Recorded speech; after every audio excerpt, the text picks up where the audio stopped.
Why do you test the Lord? Moses asked the unsatisfied people who left slavery. Feverish work, the burden of taskmasters who force them to make bricks without straw, to build empires from the sweat of their brow. Wandering loose in the desert, they were still slaves of their hearts, unliberated in their minds and their souls. Unaware of God's presence with them, manna in the morning, life from hard and difficult places, water from rock, tasting salvation upon their lips. Deep calls to deep as our souls cry to you, O Lord.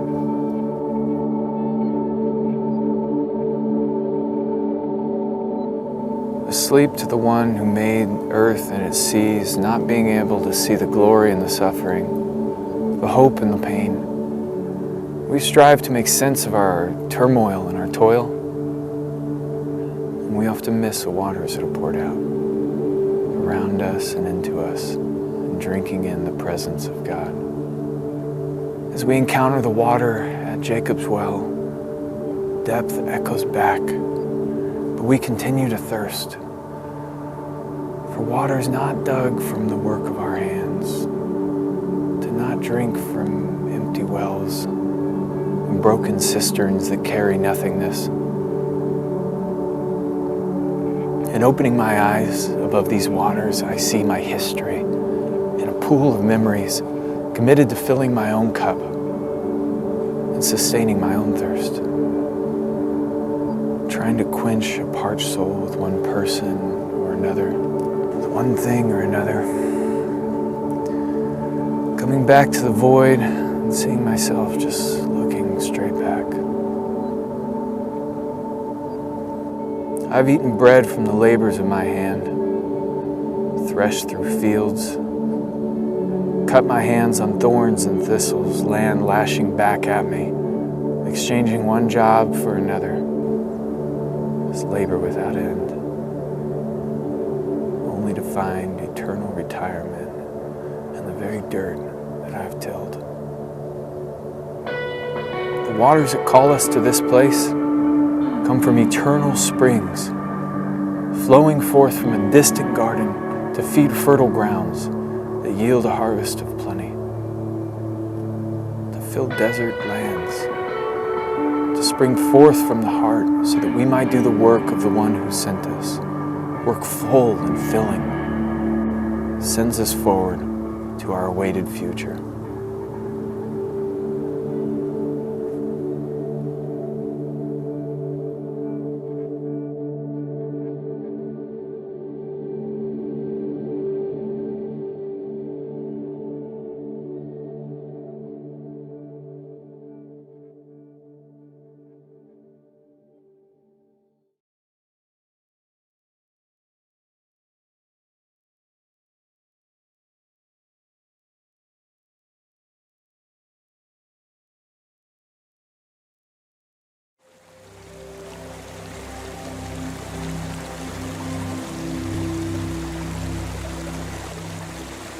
Psalm 42. Yearning for God in the midst of distress. To the chief musician, the contemplation of the sons of Korah. As the deer pants for the water brooks, so pants my soul for you, O God. My soul thirsts for God, for the living God. When shall I come and appear before God? My tears have been my food day and night, while they continually say to me, where is your God? When I remember these things, I pour out my soul within me. For I used to go with the multitude. I went with them to the house of God, with a voice of joy and praise, with a multitude that kept a pilgrim feast. Why are you cast down, O my soul? And why are you disquieted within me? Hope in God, for I shall yet praise him for the help of his countenance. O my God, my soul is cast down within me. Therefore I will remember you from the land of the Jordan, and from the heights of Hermon, from the hill Mizar. Deep calls unto deep at the noise of your waterfalls. All your waves and billows have gone over me. The Lord will command his loving kindness in the daytime, and in the night his song shall be with me, a prayer to the God of my life. I will say to God my rock, why have you forgotten me? Why do I go mourning because of the oppression of the enemy? As with a breaking of my bones, my enemies reproach me, while they say to me all day long, where is your God? Why are you cast down, O my soul? And why are you disquieted within me? Hope in God, for I shall yet praise him, the help of my countenance and my God.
Close the doors and flood the halls into forgotten rooms inside our hearts, and we will all be swept away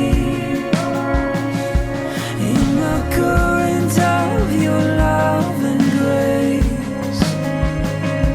Living water floats to me. All I'm asking for is just a drink, and I thirst for you. Yes, my soul it thirsts for you, even as the deer is panting for the stream. Even more, my soul is thirsty, and I thirst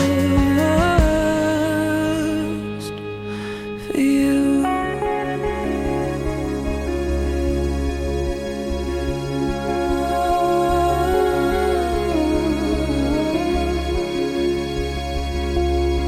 One thing I ask and I would seek, to see you there in front of me, with nothing standing in the way, just me before you unashamed. One thing I ask and I would seek, to see you there in front of me, with nothing standing in the way, just me before you unashamed.